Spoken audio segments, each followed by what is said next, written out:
अम्बेडकर की विचारधारा को मारने का कोशिश किया जा रहा है, उनके विचारधारा को दबाने का कोशिश किया जा रहा है कि नहीं, लक्ष्मण यादव को जब उन्हें टर्मिनेट कर दिया जाएगा उनका सर्विस से, उसके बाद यह आर्थिक रूप से कमजोर हो जाएंगे और बाबा साहब के विचारों को आगे नहीं पहुंचा पाएंगे। क्या सर, क्या कहना चाहेंगे इस पर आप? नहीं, देखिए, सबसे पहले है कि वो यदि चाह भी रहेंगे तो ऐसा नहीं होगा, क्योंकि भीमराव अम्बेडकर ने कहे हैं, अपने संविधान में लिख के गए हैं, और उनका जो आप जीवनी पढ़ लें तो उसमें ये कहा के गया है कि हमारा पूजा आप करें या ना करें, लेकिन हमारे विचारधारा को एक एक लोगों तक जरूर पहुंचाएं, ताकि उससे लोगों का भला हो और अपने अधिकार और लड़ाई को जान सकें। बाबा साहब ने तो यह भी कहा था कि हम किताबों में मिलेंगे, आप पढ़कर हमारी विचारधारा को आगे बढ़ा सकते हैं और दबे पिछड़े लोगों की आवाज बन सकते हैं। जी, सबसे पहले है कि किन्हीं भी महापुरुषों पर श्रद्धांजलि या फिर पुष्प अर्पित करना उसको सच्ची श्रद्धांजलि नहीं मिलता है। उनके विचारों को लोगों तक पहुंचाना ही सच्ची श्रद्धांजलि होता है। इसलिए फूल चढ़ाना ये हम लोगों का एक, कहा जाए, किसी भावात्मक तरीके से है, लेकिन कहा जाए कि रियलिटी यदि होता है किसी भी सिद्धांत को लेकर के, जब तक लोगों को तक पहुंचाएंगे नहीं, तब तक उसको सच्ची श्रद्धांजलि नहीं मिल सकता है। आप सभी का बहुत बहुत स्वागत है हमारे चैनल सच न्याय तक में। अभी हम गिरिडीह जिला के देवरी प्रखंड के चिकनाडी पंचायत के एक ऐसे युवा साथी से हम मिलवाएंगे, जिनसे हम जानने का प्रयास करेंगे। जैसा कि आप पीछे बैनर के माध्यम से भी देख रहे होंगे, ग्लोरियस नमन विद्या स्कूल है एंड इंग्लिश मीडियम स्कूल, और इनके प्राचार्य जी हैं। हम इनसे बात करेंगे कुछ। सबसे पहले आपका बहुत बहुत स्वागत है हमारे चैनल पर। बहुत बहुत धन्यवाद आपके चैनल को। सर, आज हम आपसे कुछ चर्चा करने के लिए आए हैं। सर, आपको जानकारी होगा कि लक्ष्मण यादव का नाम आपने सुना है क्या? जी जी। अच्छा अच्छा, कौन थे वो? कौन थे सर वो? जाकिर हुसैन कॉलेज के प्रोफेसर थे। अच्छा अच्छा, हिंदी के। अच्छा, दिल्ली यूनिवर्सिटी से। तो जानकारी है सर आपको? अभी उनको वहाँ से टर्मिनेट कर दिया गया है। पूरा मामला क्या है सर, थोड़ा सा बताइएगा। जी, मैं उनके बारे में कहना चाहूँगा। सबसे पहले कि डॉक्टर लक्ष्मण यादव जो हैं, एक भारत के, कहा जाए कि होनहार और गरीब लोगों को अपने हक की, अधिकार की लड़ाई के बारे में जानकारी देने वाला, मूल निवासी को जानकारी देने वाला, जो शोषित वंचित लोग थे उनको भी अपने हक अधिकार की जानकारी देने के लिए वैसे व्यक्ति में थे, और वो न पॉलिटिक्स में थे। लेकिन अभी जो हमारे केंद्र की सरकार है, आरएसएस के लोग मिलकर के उनको बायजबरन उस विद्यालय से हटा रहा है, और कहा जाए कि अभी टर्मिनल कर दिया गया, हटा भी दिया गया है। जहां तक उसके बारे में कहा जा रहा है कि पूरे भारत के लोग आंदोलन करने के लिए एकदम तैयार हैं, और आंदोलन होगा भी बहुत जल्द। हम लोग गिरिडीह जिला में भी करने के लिए सोच रहे हैं। अच्छा सर, उनको टर्मिनेट जो किया गया है वो एडहॉक बेसिस पर उनको रखा गया था, तो फिर हटाया तो ये कोई सही है या फिर गलत है? नियम क्या कहता है? जी, उनको हटाया किस लिए गया है? उनको हटाने का, उनके साथ साथ और जो बहुत सारे लोग प्रोफेसर थे उनको भी हटाना था, लेकिन जिनको उन्होंने सिलेक्ट किया है उनसे कई गुना इनका नंबर, मेरिट सब कुछ रहने के बावजूद भी इनको टर्मिनेट कर दिया गया है। कारण इसका यह था कि ये लोगों को जागरूक कर रहे थे, जिसके कारण केंद्र सरकार को इनसे जहां तक है कि डर है, और इसीलिए इनको वहां से टर्मिनेट कर दिया गया। उनको लगा कि शायद किसी भी व्यक्ति को कमजोर करने के लिए सबसे पहले उसका पावर, इकोनॉमिक पावर डाउन किया जाता है, और इकोनॉमिक पावर डाउन करने के लिए ही इनको जो है सबसे पहले इनको पद से हटाया गया, ताकि इसको इनकम ना हो, इसका चलने का साधन ना हो। इन सब चीजों को लेकर के इनको वहां से हटाया गया है। लेकिन लक्ष्मण यादव का नौकरी छीन सकता है, लेकिन हिम्मत और हौसला कभी छीन नहीं सकता है। अच्छा सर, लक्ष्मण यादव क्या सिर्फ वही यहाँ के दलितों, पिछड़ों, असहाय लोगों की आवाज उठा रहे हैं? हमारे देश में और भी तो ऐसे लोग हैं जो आवाज उठा रहे हैं। उनका इकोनॉमिक पावर को नहीं ध्वस्त किया जा रहा है, लक्ष्मण यादव के ऊपर ही ऐसा क्यों किया गया? जैसा कि आपने कहा जी जी, कि किसी भी व्यक्ति को अगर कमजोर किया जाए, अगर वह वैचारिक रूप से अगर मजबूत है जी, अगर देश के किसी बड़े हिस्से के लोगों को अगर वह जागरूक कर रहा हो, तो उनको सबसे पहले अगर डेमोरलाइज करना है, अगर उनको कमजोर करना है, तो सबसे पहले आर्थिक रूप से कमजोर कर दिया जाए, है ना? तो और भी तो लोग हैं।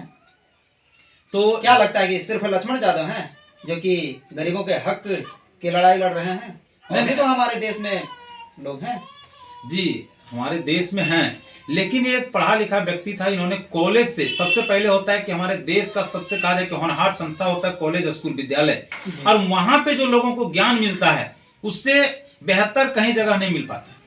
इसलिए बच्चों को सबसे पहले, यदि कोई भी छोटा बच्चा है, यदि उनको आप विद्यालय में जो सिखाएंगे वही चीज वो आगे चल करके सीखता है बच्चा, और उसके माइंड में वो सेट रहता है। इसीलिए उन्होंने कॉलेज में भी बहुत सारे बहुजन की बात करते थे, और उन्होंने जो है सो बात को रखते थे अपना कि नहीं, ऐसा करके हम लोगों को बच्चे के मानसिक में सेट किया जाए कि अपना हक और अधिकार को जान सके, संविधान को जान सके। लेकिन संविधान जानने के लिए नहीं देने का कारण के चलते ही उनको वहां से बाइजबरन हटाया जा रहा है। अच्छा सर, ये जो लक्ष्मण यादव हैं जी, वो हक की लड़ाई लड़ने के लिए किस विचार को वो आगे बढ़ा रहे हैं, जिससे उनके विरोधियों को काफी खलता था और उन्हें आर्थिक रूप से कमजोर करने के लिए उन्हें मजबूर होना पड़ा?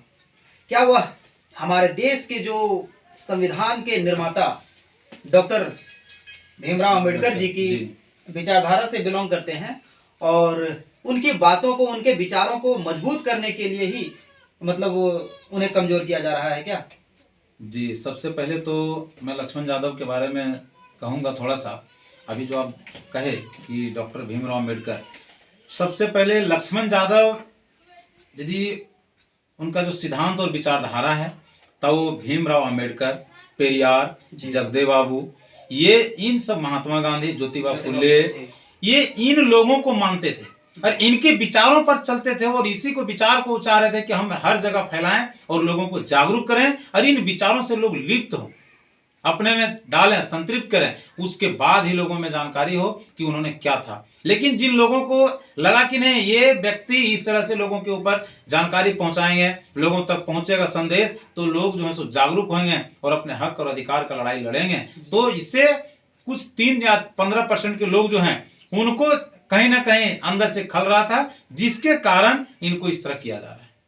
अच्छा अच्छा, तो आगे का कार्रवाई क्या हो सकता है सर? लक्ष्मण यादव के ऊपर आपने कहा कि उनको जो वहां से टर्मिनेट किया गया है, तो एक आंदोलन का रूपरेखा तैयार की जा रही है जी। क्या ऐसा एकदम सही है? एकदम सही है, ऐसा सुनने में भी आ रहा है सर, इसलिए मैंने आपसे पूछा भी। जी, और आपने पिछले वक्तव्यों में भी कहा जी, गिरिडीह जिले के अंदर भी लक्ष्मण यादव को टर्मिनेट किया गया है। इसके चलते गिरिडीह जिले में भी आंदोलन होगा, और उग्र आंदोलन होगा सर, और वो बहुत जल्द होगा। आप ये कैसे कह रहे हैं सर कि कह रहे हैं आंदोलन होगा? कैसे कह रहे हैं? किसी संगठन से हैं आप या फिर क्या है? जी, आप एक शिक्षक भी हैं सर, प्रिंसिपल हैं जी, आप अपना एक स्कूल भी चला रहे हैं, जी, जी, फ्लोरेंस नवन विद्या, जैसा कि पीछे बैनर में भी दिख रहा है जी। आप किसी संगठन से भी जुड़े हुए हैं क्या?